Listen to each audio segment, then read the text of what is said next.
to another episode of Suds with Luds. Today, I have a special guest, special guest, a nutty guest, former teammate of mine, babysit and took care of us, all the rest of us on the ice all the time. The owner operator of Raw Knuckles, his own podcast, Chris Nilan. Nux, how you doing? Good, Luds. Awesome to be with you. Sorry, but I'm not going to have a Suds with you, Luds. Knuckles has changed that part of his life, but I certainly remember a lot of afternoons I had Suds with Luds.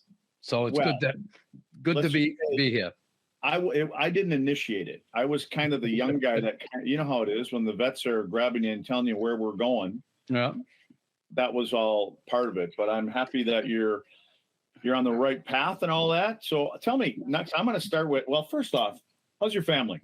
How's everything going? Okay. Last December, I lost my dad, December 1st. My mom, he'd been taking care of my mom for the last 12 years with, she has dementia and she's still alive, but really still in the house I grew up in. She's being taken care of by 3 different ladies, Irish women from Ireland who live in Boston. And she has 24-hour care. So that's been difficult. I lost my best friend back in February. Lost my job.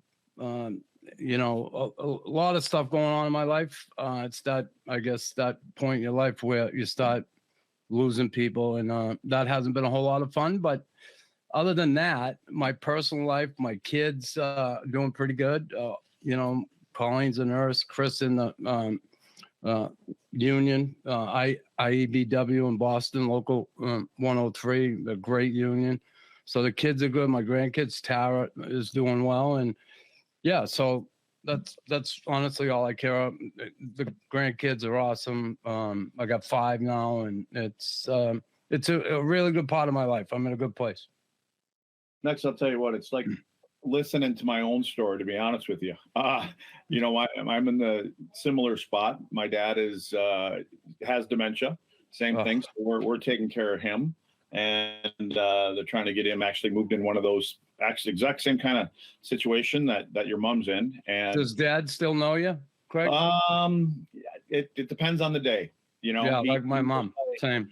Yeah, my younger brother, he's there every day. He lives here, and so I've just been here for the last few weeks, going back and forth to Texas, and then it's pretty easy to describe my mom right now because you just got to look over my right shoulder and you see a Christmas tree up in here. Well, she has more important things to do, Luds. Come on.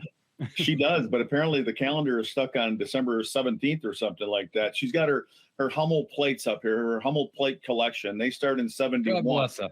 Yeah, and then there's a fireplace back up here, and it's got some pictures from the 30s of people. I have no idea if anybody knows who they are. They're black and white pictures. So I got a 3-legged dog laying over here on the floor, and I got Kim working downstairs. She's working a Zoom meeting. So, and now, I'm working.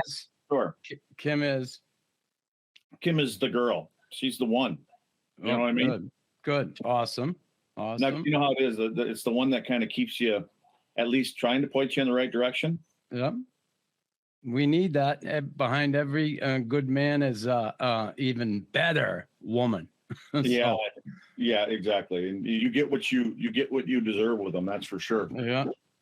Next, I was looking at some of your stuff. You know what? All the years, never even heard you talk about, or probably never even asked about it. College, Northeastern for 3 years. Yeah. What did you take off after the 4th year? I mean, it's kind of similar in my thing. I was at North Dakota for 3 years, and then I left. You do the same kind of thing? Because I saw you were first pick. Mm-hmm. Not necessarily the first pick in the first round, but you were first pick. In the 17th round? 19th, I think it was. Wasn't it? Yeah, I think it was 17, but at the time, I don't know. But yeah, my college years a little bit crazy, and I'll tell you, I went to prep school for a year up in Northwood in Lake Placid, and it was really a pivotal year for me. And I was recommended there by a hockey coach of mine who was also a judge. Two of my hockey coaches, one at Catholic Memorial, Coach Hansen, and I was a 17-year-old senior in high school for most of the year. So I had started school early. And he recommended I go to prep school for a year because my senior year in high school, I'm like, everybody's going off to college. Where am I going? I wanted to continue playing hockey. And, you know, my parents couldn't afford college. It was just one day. And plus, I didn't have the grades. So Mr. Hansen suggested prep school. So he gave me a couple names. I looked into a few. My dad, we ended up visiting Northwood, Judge King, Bill Hansen, the coach of CM, Catholic Memorial, both wrote me great recommendation. Judge King was a wonderful guy. Arthritis, hunched over. His brother Ed played football for the Chicago Bears. He's also the governor of Massachusetts. And Judge was a wonderful guy. He saw something in me, and I was like his son, his surrogate son. And he always saw something in me. Always took me aside and spoke with me. You know, I got in some trouble in those, you know, high school years for sure. And he certainly tried to point me in the right direction. He would take me out a lot of nights, and you know, we'd go for pizza, and he'd have these long talks with me. And anyway, he got up in prep school, and he said, "Listen, you go to prep school, you do me a favor. First of all, stay out of trouble. Secondly, you got to do your work. You got to get your grades. And thirdly, just do your thing in hockey. I'm not worried about the hockey part. It's the first two I'm worried about. So promise me you're going to go do that." And I said, I will. So I went to school that year. And one of the last games of the season, we played against all colleges JV teams when we're in prep school.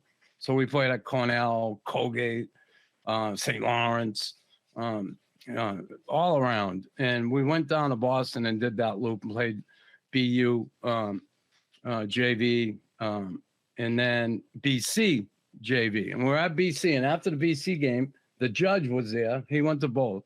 But he brought Coach Fernie Flaman, used to play for the Bruins.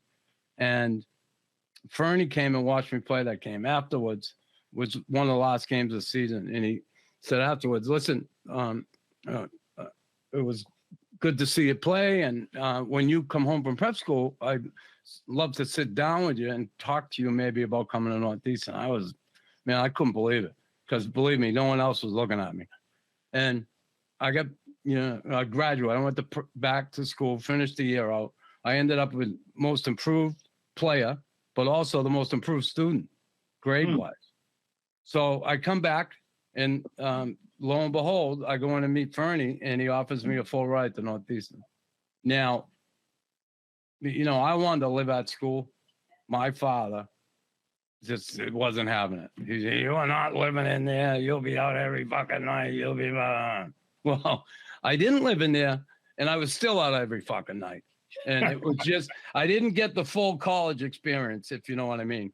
Yeah. But there were, anyway, off to Northeastern, played those, my first year, I ended up getting a fight off the ice. I ended up with teeth in my hand. I had an infection, ended up missing some games. Next year, I broke my hand to fight off the ice. So hence, my knuckles were always cut. I was always fighting off the ice. So I come in, and my friend Jerry Dwyer nicknamed me Knuckles, because I was always, that's where the name came from college. So my second year, after my second season, I was drafted. Like, I was like batshit crazy. I get drafted. I told my dad, I think I'm going to get drafted. Honestly, I didn't, but I just said it. And he said, "The only way you're going to get drafted if there's another war." My uncle Ed, big Irish Eddie, he says, "You want a draft?" He says, "Go open the fucking door. You'll get a draft." And yeah. I'm like, okay. So sure enough, that night I'm at the Cask and Flagon, a college bar at Northeastern. And I'm with my buddy, Mike Sanford. His dad played for the Bruins. Mike was a teammate at Northeastern. And some kid comes up to us. He says, "Hey, congratulations, Chris." I'm there, what? He said, I wasn't even looking at it, paying attention. And he goes, you get drafted. I'm there, what do you mean I get drafted? You get drafted by the Montreal Canadiens. I'm there, no way. So we ran into the back bar of the place, and we asked the guy to flip the station over to the, try and catch the other sports. And it was just beginning. And sure enough, comes up. It showed, like, it was like 5 of us from Northeastern BU, BC, that were drafted, Harvard. 5 kids from the Boston area who played there were drafted, and my name come up. I'm like, wow, I couldn't believe it. Anyway, get drafted after that second year. Now I'm thinking I want to leave. I want to turn pro. My father's having none of it. He's, you got a full scholarship. You committed to go here, and you're gonna leave. You're you got an opportunity to get a college degree. Blah blah blah blah blah. So all right, I'll stay one more year. I'm thinking. That year, I didn't do a fucking thing in class. I didn't go. I just was hockey brain. That's all I wanted to do was play hockey.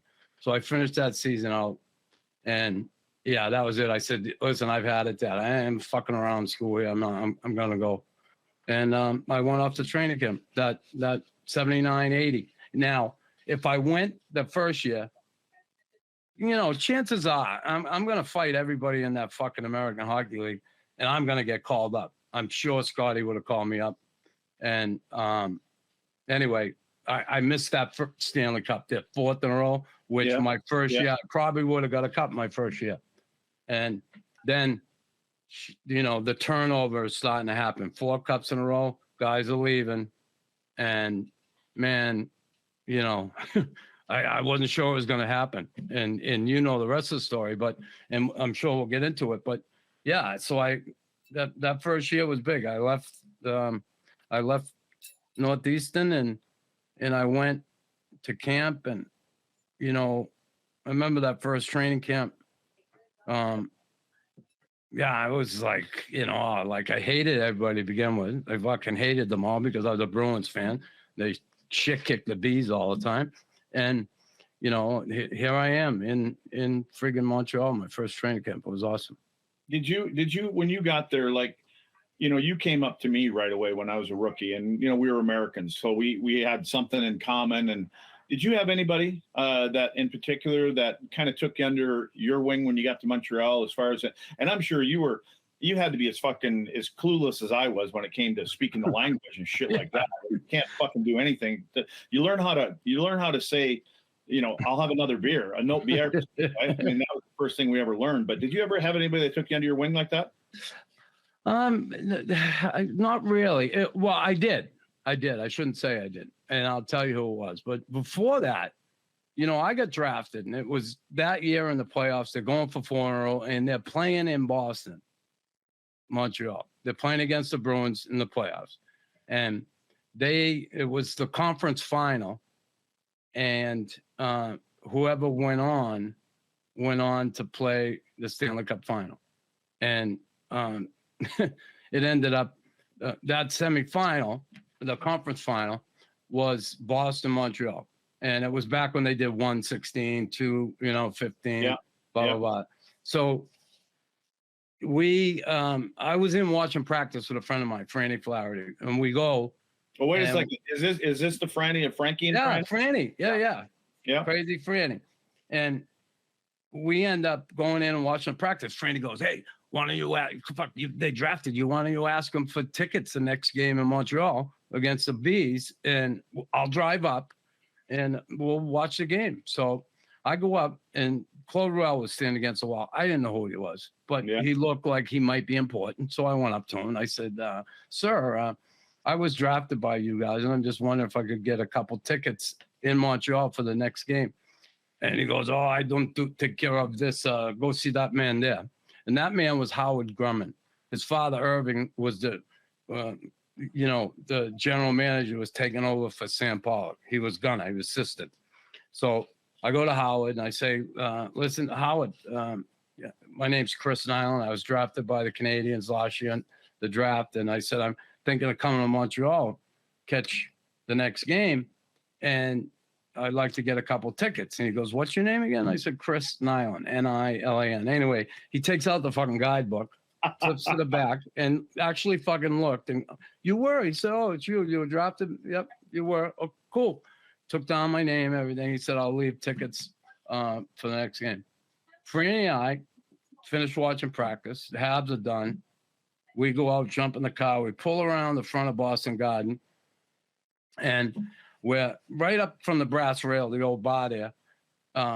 Franny sees Gilles Lupien, Lafleur, and Lemaire. And they're waving for a cab. They're looking, and you can't get a cab. So Franny goes, let's pick them up. We'll give them a ride. So Franny, we pull up, and he had a 78 Lincoln Continental Mark IV. It was fucking white, spoke like really badass pimp mobile. Did he buy it or did it fucking? No, he bought it. He bought it.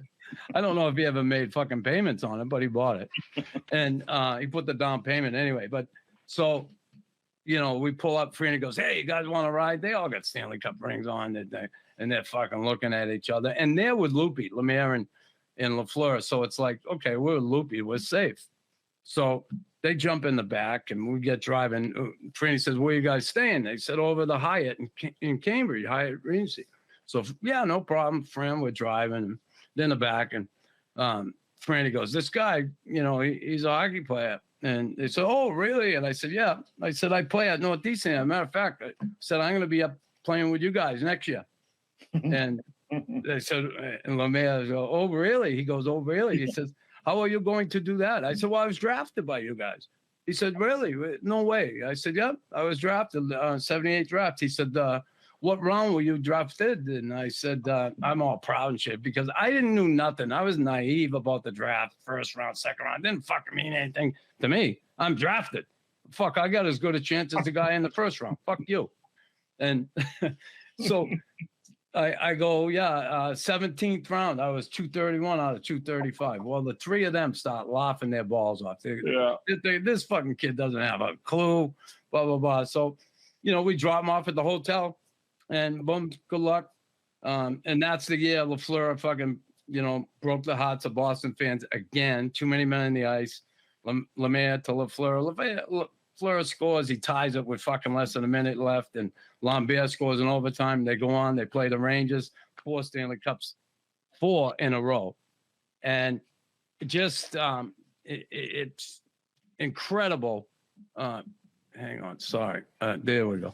Anyway, it was incredible what that team did. But so I'm going to come to training camp, and I'm there. I'm nervous as shit. And, I'm like, I get there, I'm staying at the Manuel Lemoyne, and, I go in, and they got the A, B, C, and D teams. And I look at the list, and I'm on the same team with fucking Lafleur.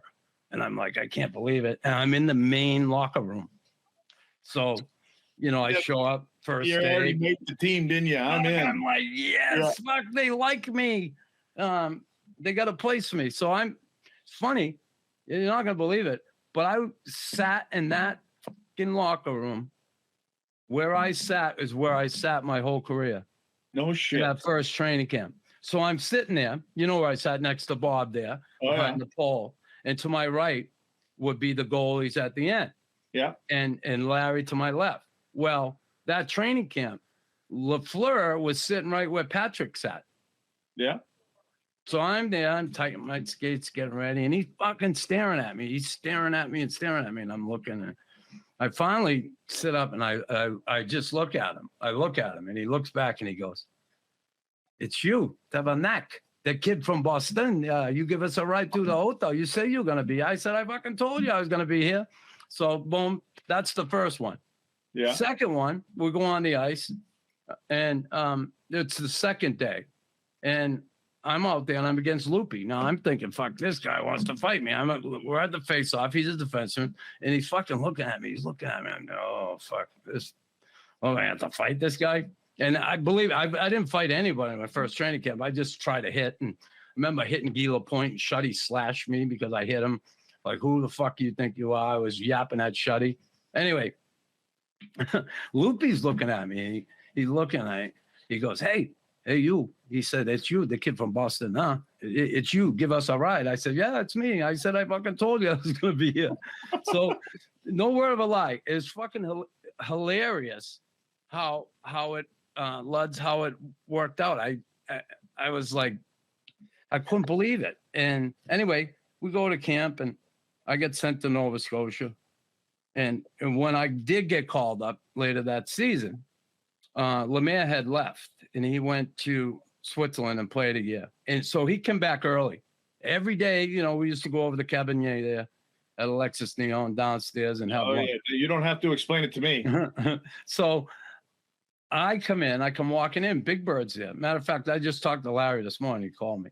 And Big Larry's there, and he's sitting with Lemaire. I come in, I sit down with the boys, and, you know, we're spread out a little. And Larry goes, "Hey, Chris, Jacques wants to meet you." Because I guess Lemaire said, "Who's this kid that's doing all the fighting? This kid Nilan, fucking fighting everybody." And Larry said, "Oh, here he is. He come in just now." So Larry goes, "Hey, I want to introduce you to Jacques." So Jacques there, and I come over. "Hey, Jacques, how are you? Great career. I enjoyed watching you." "Well, not really." I said, "I hate seeing you beat the Bruins."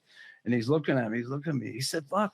He said, "It's you, the kid from Boston. Yeah, you give us a ride that day." And I said, "Yeah." I said, "I fucking told you I was going to be here." And it's unbelievable how that worked out. The three different, they recognized me and remembered the ride we gave them. And it's so funny that it happened that way.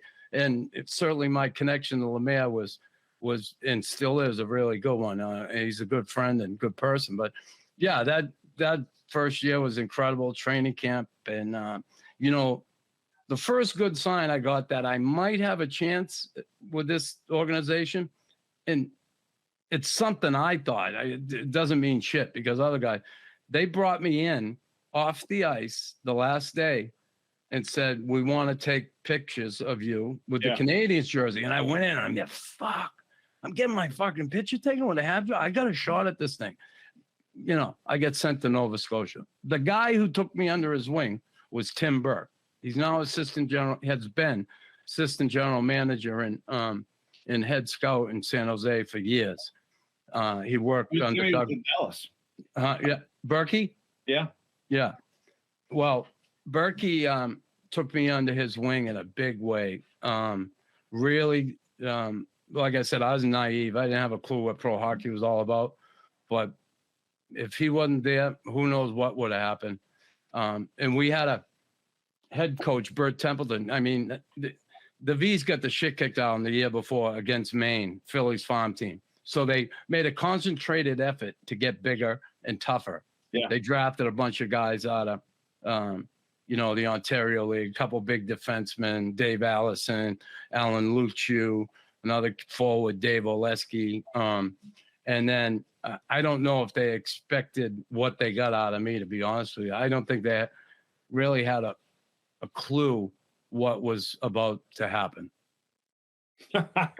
Well, I can guarantee that. Well, so going back to Northeastern, at the time, were you like, could you fight as much, and did you fight as much college-wise as you ended up, or was it just like every one other fight in college? One fight, and you were done. Yeah, that's it. I got suspended. Yep. Yeah. Well, you know, it's funny. You mentioned a couple guys I was going to bring up anyway, and let's start with. I know you had a great relationship with Flower, and the oddest thing is Kim's sitting here a couple days ago, and my mom has got, you know, a whole thing full of pictures and all that kind of bullshit.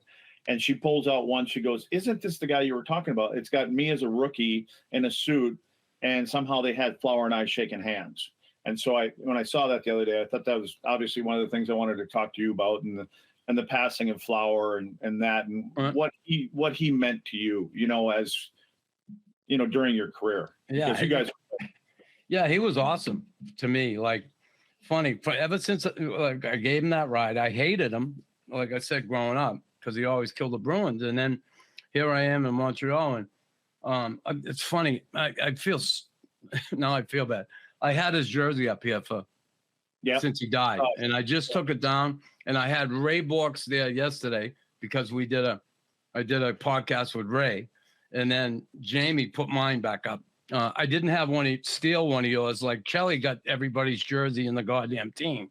I think. Oh, you know why? Yeah. Because the day that we left all the time, that when we cleaned out our lockers and shit, Shelly and I, one of us would keep Eddie Pelchek busy, and we'd run into where all the jerseys were. Stealing everything. I got Flowers, I got Tremblays, I got a whole bunch of them too. Yeah. So I only have a few. I wish I did more of that, because back in the day they just didn't fucking give anything out really. So anyway, regardless. So the Flower, you know, my relationship with him, and it's funny, I got called up that first year because he was hurt and Bob Gainey was hurt. So they're down 2 forwards. I got called up. First game, Atlanta, scared shit, nervous, forgot everything. Second game in Philly, it came right back to me. Ended up my first fight. I got an assist on the winning goal, Mondu, and I felt like, man, I got this thing now going good. And flowed well, loved me, obviously, and worked with me every day. But my first real encounter with Guy was, he was coming back from that injury. We had come back from the road trip, and there was a optional, no practice on Monday. I had to practice. I'm here. Yep, I know. And we were practicing in Verdun. And I get to the ring. I think it's just me and a coach. It was just me and a trainer. So I show up, I start getting ready. And who comes in the door but Guy? And I'm there, holy shit. The trainer brings his bag, drops it, and hey, Chris, Guy Lafleur. I'm like, fuck, I'm all nervous. Hey, remember the ride? Gave you a ride. You guys are unbelievable. He said, yeah, that was funny. You know, small talk. We got on the ice. Just me and Guy Lafleur on the ice. No goalie, no nothing, no coach, no nothing. Just me and Guy Lafleur. It was incredible. You know, here I am the year before, I'm in college, playing college hockey. And then next year, I'm out on the ice with this guy by myself. So we passing pucks and shooting, and, you know, he's lining them up, and then asked me to pass some to him one time and all that. We just, it was awesome. And I talked with him, and he was giving me little tips, you know, none that really took hold, you know, about shooting the puck. And stuff, you know, but it was just unbelievable. So afterwards, he said, hey, you want to go for lunch? And I'm like, yeah, I fucking love to. Next thing, you know, we change, shower, boom, we jump in the Corvette, and, you know, and me and Guy, I went from, this is no word of a lie. My buddy Michael, I won't say his last name, from Charlestown, he played hockey with me in college, never went to class, and he'd show up to school in a stolen Corvette. Fucking unbelievable. So the year before, I'm driving on with Dobes in a hot box, and the next year I'm driving on with Guy in his Corvette. So we're off to lunch, and away we go.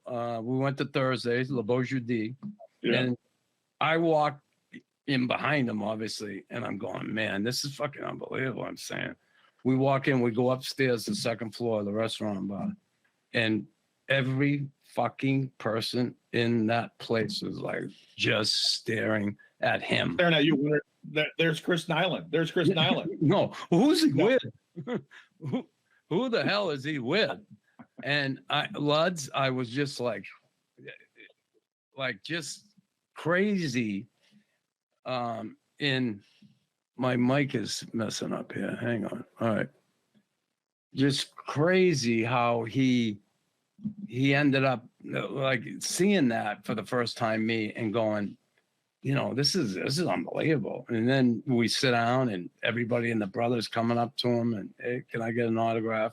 He was nice to everybody. And then finally the waiter, manager, come over and told people, calm down, let him eat. And so we talked, and asked him about the team, the 4 Stanley Cups in a row, and just we talked. It was awesome. He asked me about growing up in Boston. He loved Boston. All those French guys they loved Boston. Mario Tremblay, they loved going to that city, and they had a lot of good memories there. But that was my first encounter with him, and then certainly playing over the years, those 4 or 5 years until he retired, which was difficult to watch.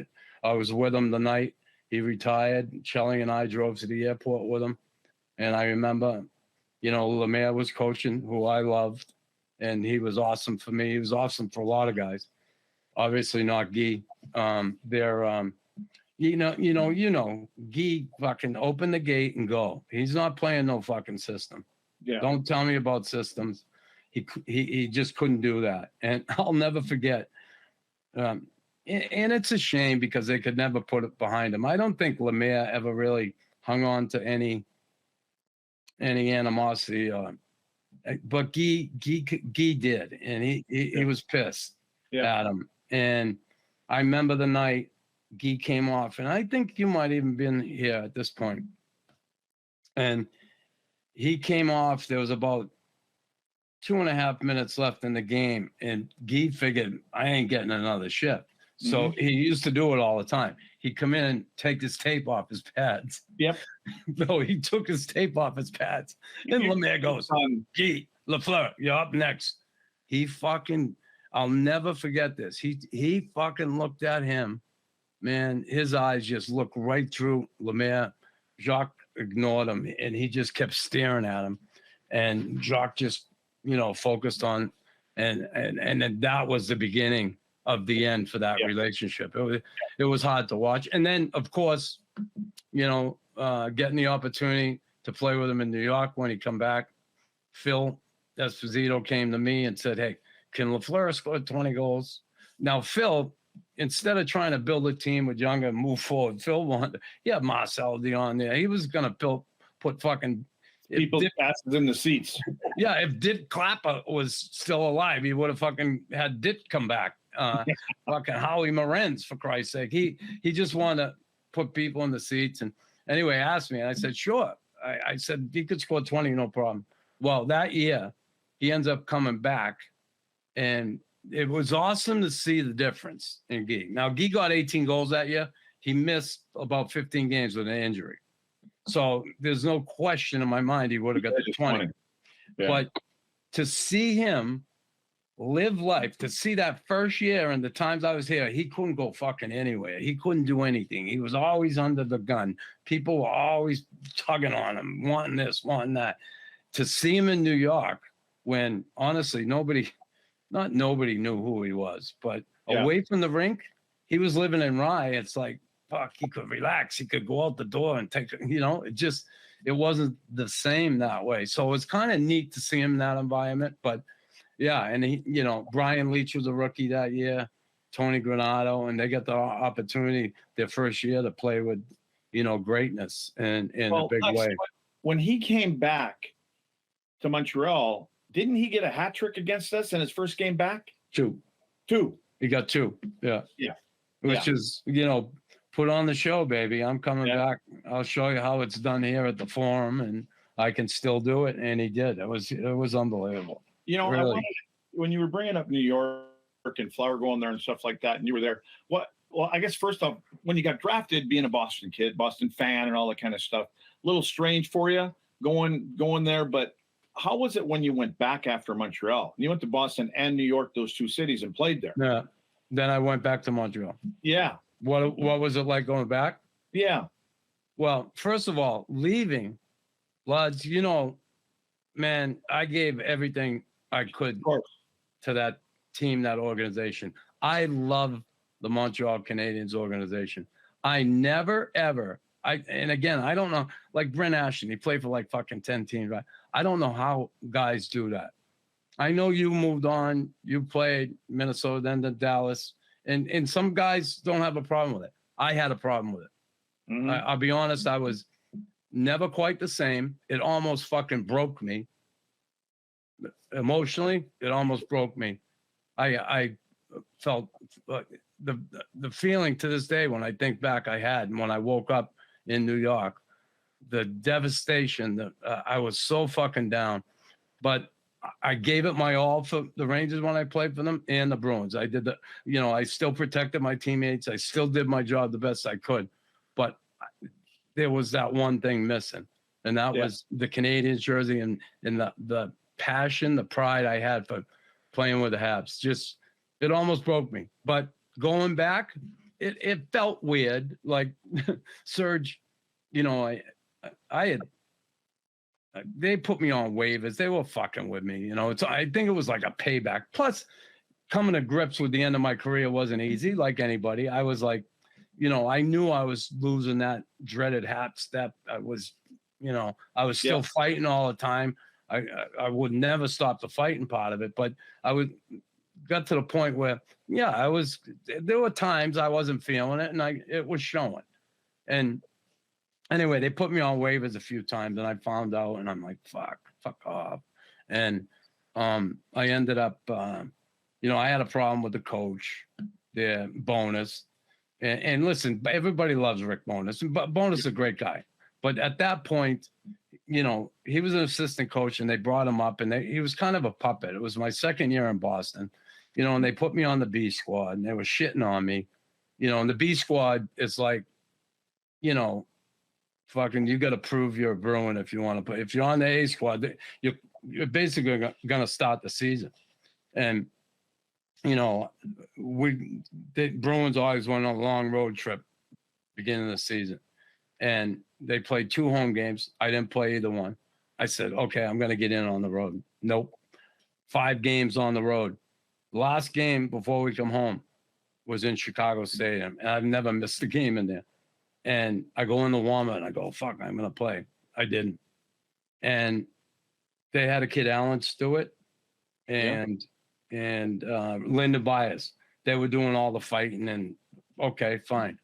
And listen, that B squad thing kind of rubbed me the wrong way because, listen, I wasn't Ray Bork, and I'm not fucking Cam Neely, but I've been in the league as long as they have been.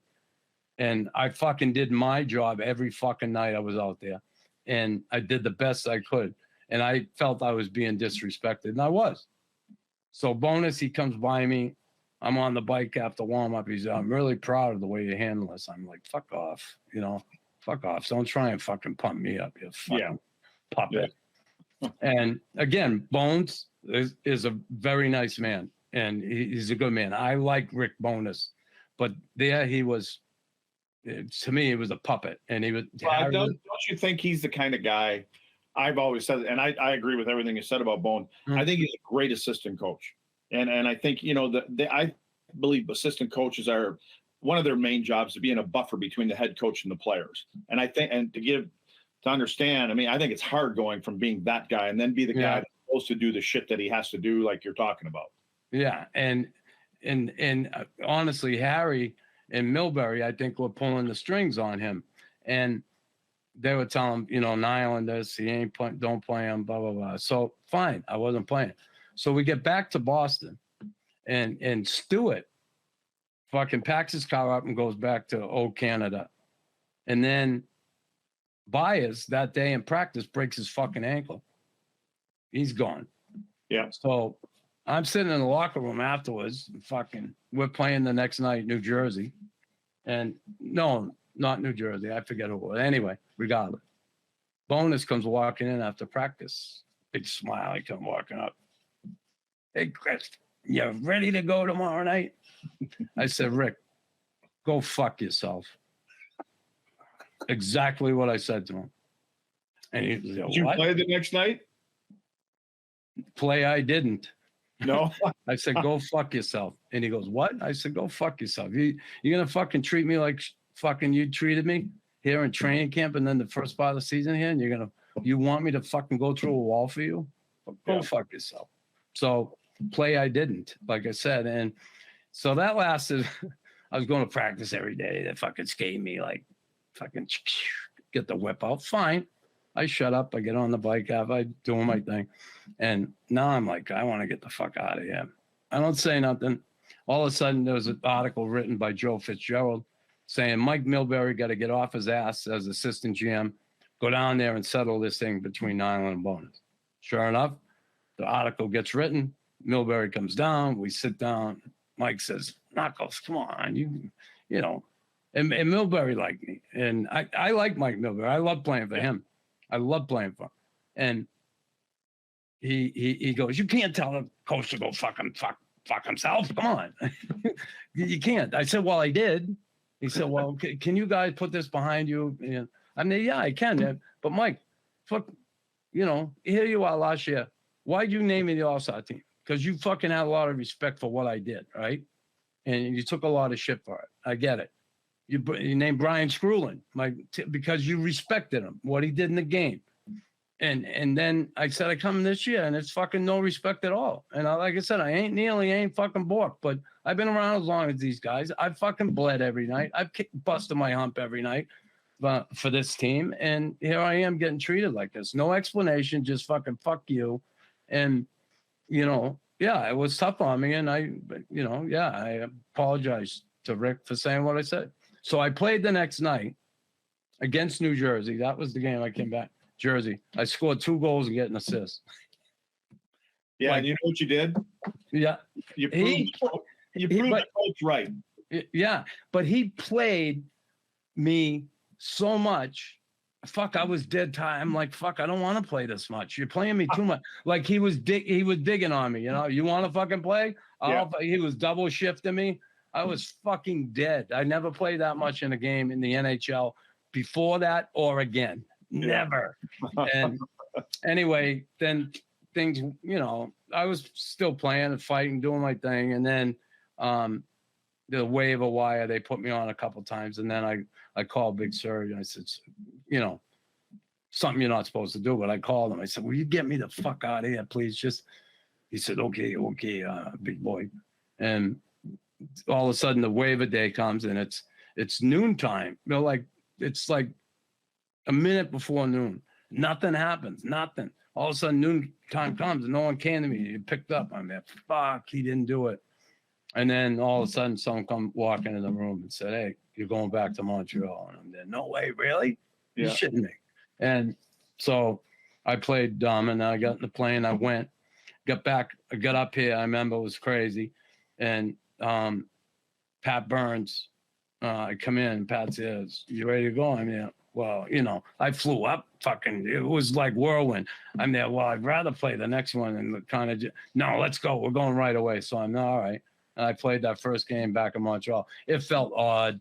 There were guys I played with. Cobb was there. And I remember Big Surge telling me, hey, no fucking around. And I'm putting you in the same building with the coach. So he puts me in the building with Pat Burns on Had Noms, it was called, just a block away from block and a half away from the Forum. And I'm there. And we have those tests. Remember the tests at the end of the year?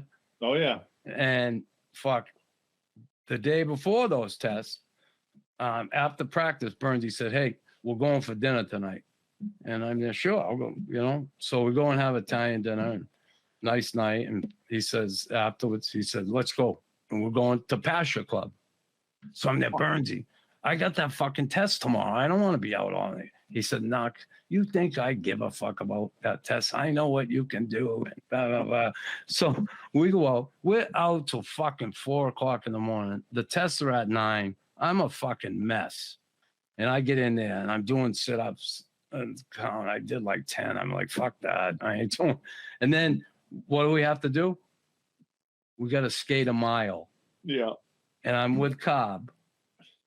And fucking Cobb lapped me. And I'm going, I think my career is like over. Herbo didn't go out that night, did he? No. Fuck, it was me and Burnsy. Burnsy took me out. But you know what? Listen, I was happy, Luds, to come back, retire with the team I started with. And that was good for me. And that was it. The next year, I wanted to play one more year. And Demers was there. And he wanted Rob Ramage, and Serge didn't want 2 older guys in the team, and he wanted Rama. So Rama ended up coming. And so when I look back at my career, I thank God I won that cup in '86, the one we won together, which was awesome. Because if I didn't, I would have missed one at the very beginning. If I left school that year after draft, I would have got that one. And then I retired in '92. The year they fucking won another one. I would have missed those 2. I would have been kicking myself in the ass the rest of my life having not won one. So I'm so grateful for that one. Here in Montreal, people ask you, right? They say, how many cups you got? I go, 1. They go, only 1? I'm like, fuck you. Only 1. Exactly. It's funny. You mentioned Burnsy, and he's in my top 3 coaches that over my career playing. And I just remember And, and he was a former cop, as we know. And so he knew everything that was going on off the ice. He was probably the right guy for us at the time because we were doing a lot of shit. And he knew everything. I remember one day we came in and he called Peckerhead and Peter Sabota, called us into the office. And he had just asked us, what's up, guys? And you're like, no, nothing good. And he wanted to know, what time did you get in last night? And obviously we lied. And immediately goes, no, you left the Shea at such and such time. And then he looked at me and I was like, holy fuck, how did he know that? And then he said, how much you drink? And I told him, whatever I told him, we had a few beers. And he told me the exact amount of beers I had. And I'm like, okay, well, now I know what we're dealing with. Then he asked Peter what he was drinking. I think Peter kind of knew right away. And then he said, Peter, how many cigarettes did you have? And so Becker looked at me and I'm like, I don't fucking know what he's talking about. Told him, you had 2.5 packs. And so immediately we knew what was going on with Bernsey. And like I said, that was the perfect guy for us. And there was one other time I think it was in the playoffs. And, we had won that game the next morning, or no, after the game, he called me in and he wanted to know what I did the night before. And immediately I'm going, oh shit. And so I was honest with him. I said, here's what I did. And he goes, and I thought I was going to get shit for it. And he goes, make sure you do the same thing tomorrow night. You had a good game. That's the kind of guy that you were dealing with him. And I think you respect that. So, we've all, even the guy we talk about, fucking. Well, he was at the end of the line, Luds, last year, right? Yeah. And it was kind of sad to watch because I love Bernsey and it's a fucking shame. I got traded. He was in the minors here. And Puddinghead was fucking Puddinghead. No one respected him. And I gave Serge shit for trading me. It was either me or the coach, and he took the coach. And he said, the reason I took the coach is because I didn't think Pat Burns was ready. But fuck, 3 months later, he fucking names him coach. I mean, come on, Serge. Fucking don't give me that shit. So anyway, like I would have been perfect for fucking Bernsey. I'm in New York. I'm going, fuck, I can't believe this. Fuck, Bernsey's there. I had been fucking perfect with him. And anyway, Pat, he was an awesome guy. And, I just had a whole shit ton of respect for him and loved him. And it's a shame those sons of bitches waited till he died to put him in the Hall of Fame, Yeah, terrible. Exactly. And they do that with other guys too. And I don't understand it. Yeah. I think they kind of feel guilty at the end of it that they didn't put him at a certain point and they don't want to carry it on. So, next year, you've done your job. You've mentioned it. We know who you are, especially as a teammate. You always have our backs and shit like that. And it leads me sometimes, you're top 10, you're number 9 all time in penalty minutes, right? And so you got 3,000, whatever it is, 3,100 and 700 games. Yeah. Which I listen to some guys and talk as fighters. And one thing I want to mention is the movie Last Gladiator. So you can get into that in a second, but I've heard some guys that it's their job. The times are different, right? And so they're that guy, but they talk about how they can't sleep the night before, knowing they're playing against a certain guy. And ever have any of that? Were you just always looking forward to it? Luds, I'm not sitting here and telling you I'm a fucking Joe fucking tough guy, hot ass. Here's the deal. I slept like a fucking baby the night before games. Ask Cabo. Cabo's my fucking roommate. I slept like a baby. I slept every afternoon of every game. I didn't have a problem with that. That's why I went to the rink so early though. Because once I woke up, I couldn't sit around the house and fucking think. I had to get in the locker room, get in that environment. And when I did, that's when I started thinking about it. That's when I started. Now, I'm like, oh, fuck, I got to fight this guy. I got to fight that guy. They're like going into Boston. I knew, or Philly, 3-4 guys. I knew it was coming, but I'm like, fuck, what am I going to do? Wait for it? Wait, one of these guys come after me or not know when it's, I'm going to go fucking do it right away. Now, yeah, I had nerves before the game. I didn't show it a lot, but they were there. It's not like I'm not scared. Of course, I'm scared. I don't want to lose a fucking fight.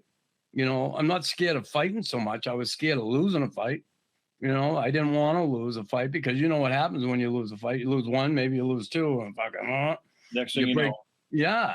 Yeah. And you know, I honestly, the first time I played against the Bruins at the Forum, I fought Jonathan, and then I fought O'Reilly. O'Reilly hit me with fucking two, and I knew he was a lefty, but I said, "Fuck you, I'm gonna go right with him." And I threw a punch, and then he came back and hit me with two lefts, and my nose, the fucking blood just poured out of my head. I couldn't see. I was, and I'll never forget that night. And you know, we all have like moments. We all have turning points. We all have, okay, I took the right road or I took the wrong road here. Well, that night sitting in the penalty box, and O'Reilly was fucking, you know, fucking showing me the left, and you know, my ego's fucking bruised, and I'm there. I can never let that happen again. And I say that because that night I said, fuck, I was stupid. And again, I'm not the biggest guy, and I can fight, but I'm fighting guys a lot bigger than me. O'Reilly's maybe not, you know, he's taller than me, and he's got a fucking head on him like the Boston Garden.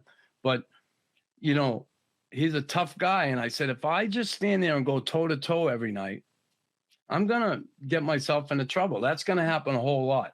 I'm going to end up breaking my jaw, something like that. Not, you know, losing teeth, fuck, I'm breaking my nose, something bad happening. And sometimes those things are tougher to come back from. One. Two, if you're getting your ass kicked all the time, your teammates are like, holy fuck, you know, it's great he's standing up and fighting, but he's getting his ass kicked all the time.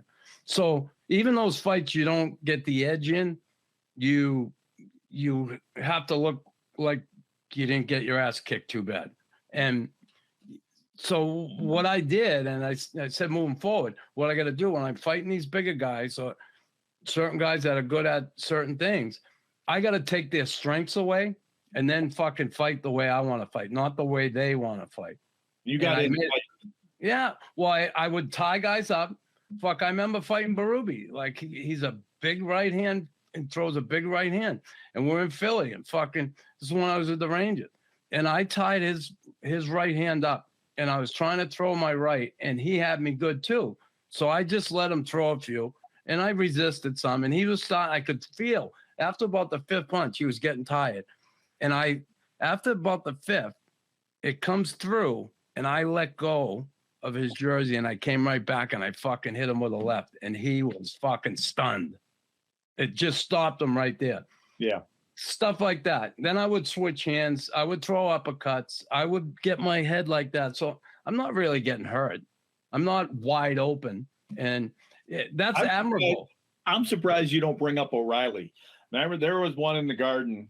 And it when was I hit him, show on the ice, right? And that was even. He was coming, making a beeline for you, and you caught him on the way in right here. Oh, 25 stitches he got. Oh yeah, it was solid, and he just kind of fucking tipped right over right from there. Oh, you could hear it. Yeah, you could hear it. Oh, and I'll never forget that. And that was kind of payback for that. Yeah, that first time he got me when I fought Jonathan and I fought him, and I'll never forget that night. But you know, that tying guys up and picking my way through fights. And I was a good second half fighter because I had good max VO2, even though I smoked butts and was stupid that way. But I had good max VO2. It's hereditary. And I was a good second half fighter. And, you know, that's why I would hang in and switch hands and throw uppercuts and then come over the top with the left now and again, grab a cross, different things I did. Right. I'd feel my way through the fight instead of just wide open. And here, let me just tell you, one guy, PJ Stock, came to me when he was in Boston, and he talked to me, and he said, "What do you think how I'm doing?" I said, "I love that what you're doing. You know, you got a lot of balls. You fight everybody." I said, "But you gotta be a better fighter in the sense that it's great to stand there wide open. It looks great, but one of these days you're gonna get hit with that punch and you're gonna be fucked. Wouldn't you know?" And no word of a lie. Fucking 2 weeks later, he fights somebody at the Boston Garden, and he gets hit with a punch. He breaks his orbital bone in his eye socket. Yeah. So he puts the fucking thing on. A cage. That lasted one game. He was in the fucking box. Next thing, he's traded. He goes to Philly. It happens again. He retires. and I'm not saying, oh, I told you so, but that's why I fought the way I fought. I Sure. didn't want that to fucking happen. And I lasted, like you said, those fucking 700 games, 3,000 fucking minutes, whatever. Hello. So, Oh, of course. That's why I think it's smart. I think, like for us, when we play, a defenseman plays against a forward, you're always thinking about their tendencies. Like they do this Yeah. more often. 70% of the time they make this move, and so I kind of know what their go-to move is. And it like has you knew mine in practice. right. And, yeah, exactly. So, Fucker. so this leads into talk to us about the last Gladiator. I mean, you kind of opened the doors in that whole thing about a lot of things, right? Yeah. I mean, and if somebody hasn't watched that movie, they need to watch it. They need to watch that. And there's a couple guys in there that aren't with us anymore. Toddy Bear and things like that. So how did that come about? And what honestly, what made you open up, with all the bullshit? Well, what happened, certainly after my career, I had a bunch of surgeries, different. I've had over 30 surgeries on my body. If counting the dental stuff, I got fucking rods in my face, fucking implants, everything. I got screws in my ankle, and I had a bunch of surgeries after my career, and I got going on the Percocet. Next thing, I was addicted to them. I didn't know how to get out of what I was in, and I ended up going to treatment back in 2000, trying to get well, and that was my initiation into it, and I lasted about 2.5 years, and then I started drinking again slowly. Had another surgery, got back on the pills. The next thing, I'm right back where I was before, feeling like shit. My life is unmanageable, and I was addicted. And there's no worse feeling than opiates, trying to kick them and get off them. And the only thing that takes any of that pain away, which is a pain that I don't wish on anybody, is more opiates. If when you're going through withdrawals, it's a fucking nightmare unless they do it medically. And I wasn't going to do it medically because I didn't know anything about treatment or anything like that until I went in 2000. Then it happened again. I'm addicted again. And this time it was difficult. I was on Oxycontin, went from Percocet to Oxycontin to eventually heroin. And the reason I got on the heroin is because I was trying to kick them because you couldn't get those pills anymore, Oxycontin. I was so addicted to them. They made some changes with those pills. They would make it more difficult to get them. And I was trying to kick them. And when I couldn't, I was in so much pain and I was so sick. And the joint pain was it's a nightmare. And I ended up, after 3 days of trying that to kick them, I ended up calling someone and getting the other shit. Regardless, I did it, and I wasn't in a good place. I ended up in treatment again in Oregon in 2009. I ended up coming out of there, and my daughter Colleen called me and said, "Dad, this guy got in touch with me on Facebook asking me if I was your daughter, and he's been trying to get in touch with you. He's doing a documentary about hockey fighters and blah, blah, blah." So I end up, it was Barry Reese, his name is. So Barry, I call him, we talk and shooting the breeze. He says, "I've been trying to, connect with you. I've been talking to a lot of hockey guys. I'm doing this documentary." He explained it to me. I want to do it on fighters. And so he said, "Would you be interested?" And there, "Well, what's the deal? Is there any pay in it?" And he said, "Well, that's the problem. A lot of people are asking for money and we don't pay to do documentaries, blah, blah, blah." So I said, "Let me get back to you." And he called Alex Gibney, who was a director, Oscar-winning documentarian, who's really incredible director. And I did a little research myself, and I ended up calling Barry back and saying, "Yeah, I'll do it." Now, listen, it was actually a fun project for me to do. I just got out of treatment, and in treatment, you do a lot of soul searching. You get honest with yourself, and you become open, and you talk about shit. And that documentary was a little bit like an extension of my therapy. I was able to talk about things and talk about them without being fucking numb on drugs and alcohol and fucking numb. Because when you're on those pills, you are numb. It's like nothing fucking matters. Yeah, whatever. And it really helped me to be sober and of clear mind, to be able to connect again with my emotions and be able to get honest and talk about those things. And it was actually awesome experience for me to be involved in that. And Barry afterwards, I know Twister was in there, and they talked to a few other guys, and the whole concept thing they wanted to do was talk to a bunch of different fighters. But after they got going, like Barry and Gibney both said, like, we should just do it on Chris. There's enough there in the story to make the story. And I'm like, well, whatever you guys decide, I don't care. If I'm the subject, the sole subject, then okay.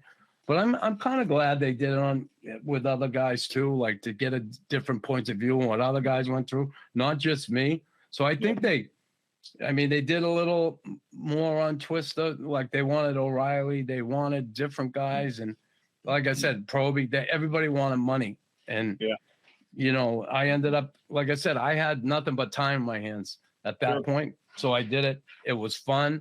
I met a really good guy in Barry Reese, who's been my friend since, and he's been trying to get a fucking a movie done on my life, a Hollywood version of it, for years. Now he's written a bunch of scripts, had writers, all this. Anyway, it's funny you bring this up, because he just connected and got a director to do this Hollywood version of the movie, and his name, it's incredible.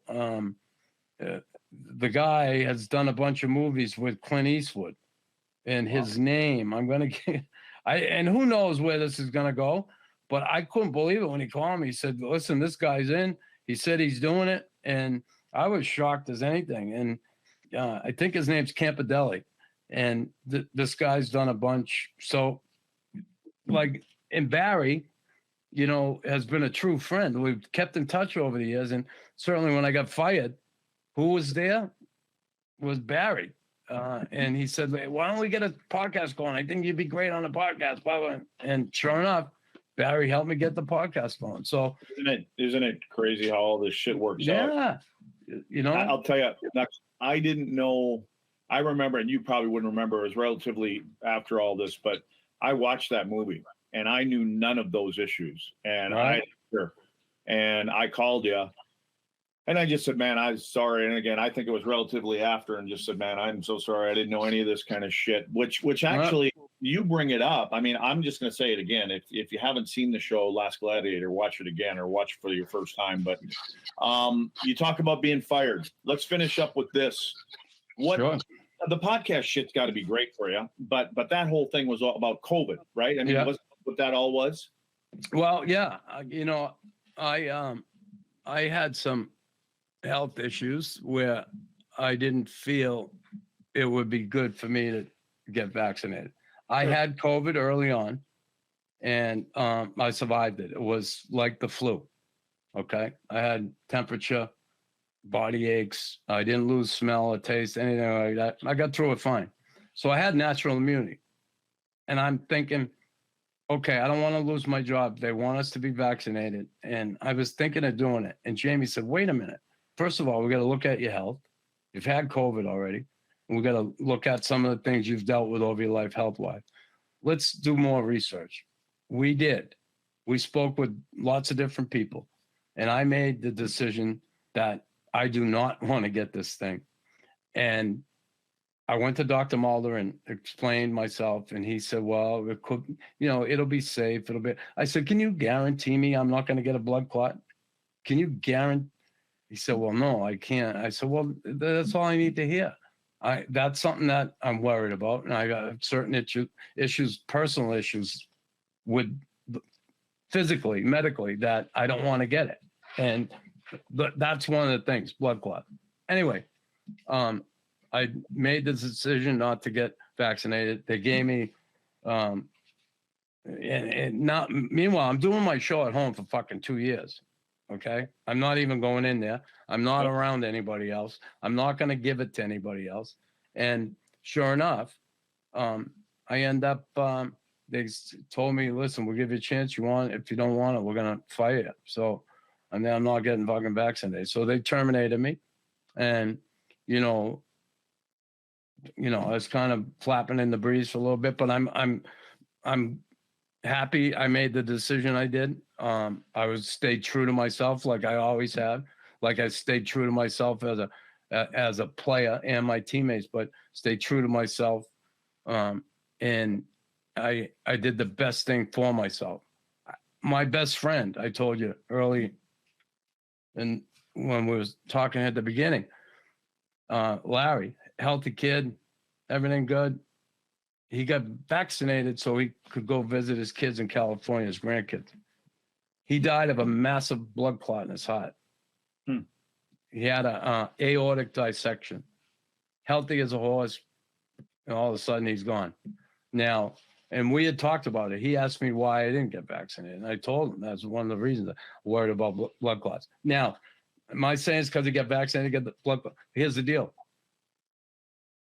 The problem I have is doctors and whoever's running this fucking whole thing here does not give a shit about making the correlation between that blood clot and the possibility it had something to do with the vaccination.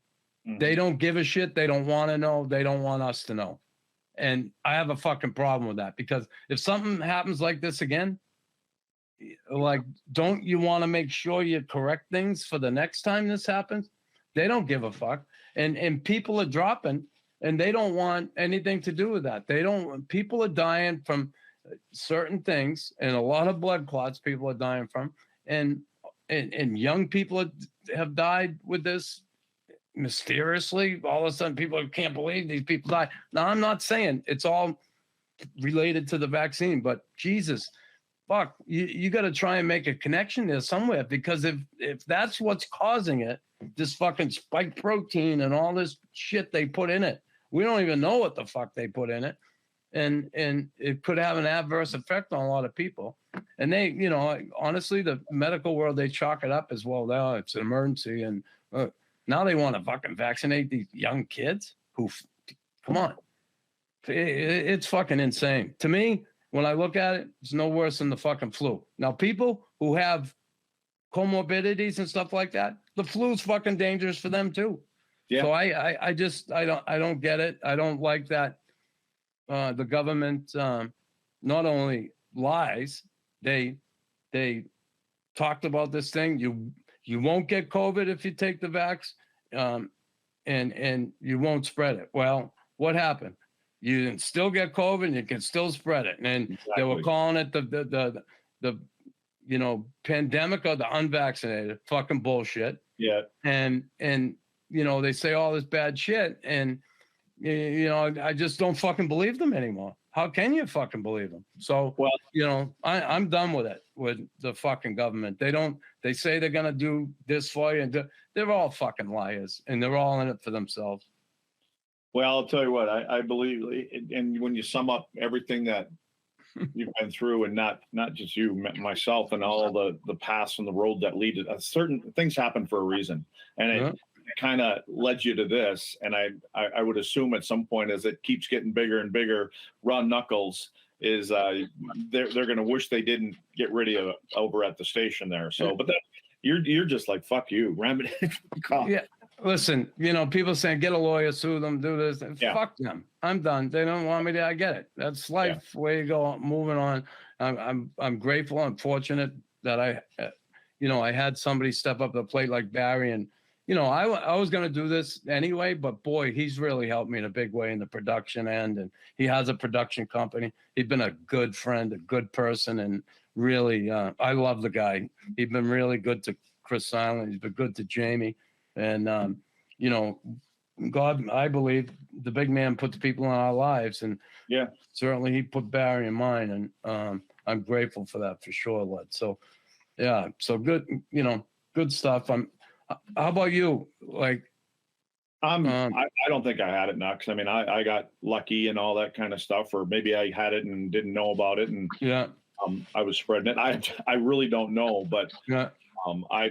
we are who we are. We're set in our ways, and we're still here. So that must mean something, right? Here we are. I want to thank you for all this, and you're awesome, and you're the definition of a true teammate, on and off the ice and everything. And I appreciate everything you did for us and what you're doing now. And we'll keep following Raw Knuckles. Yeah. And I appreciate you coming on. Man, we could probably have round 2 and round 3 as we go down the road here with this bullshit. Luds, I'd be more than happy. And actually during the year, I want to have you on again and talk about the league in general on mine. So we're definitely going to do that. And likewise for me, you're always a good teammate, a good friend. We had a shit ton of fun together. It was great. Great to win together like we did. Yeah. Incredible. Yeah. I loved your, even though at times you didn't act like you gave a shit about practice or this or that. You gave a shit. You fucking blocked shots. You fucking hit. You were there in them tough games. Believe me, I know fucking who was there and maybe who wasn't, and I can't really count on 2 fingers who wasn't when I talk about teammates over the course of my career. But I just remember those big games, those Boston games, Philly, in those other buildings. You'd show up to play and fucking pay the price night in, night out. I'll never forget it. It's easy doing that shit when Big Daddy's standing behind you. Wow, yeah. It's good when Big Daddy has big daddies around them too. Yeah, well, Nux, in honor of you, and normally we close on Suds with Luds with this shot. I actually brought a coffee on. I don't drink it. It's cold, but again, thanks, man. I appreciate it. Watch Raw Knuckles for Suds Luds. We're out.